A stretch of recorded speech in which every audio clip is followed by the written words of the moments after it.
Huwag kang bibitaw, kumapit ka lang, huwag kang susuko.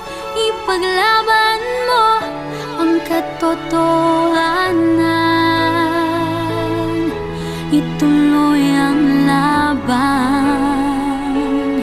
Huwag kang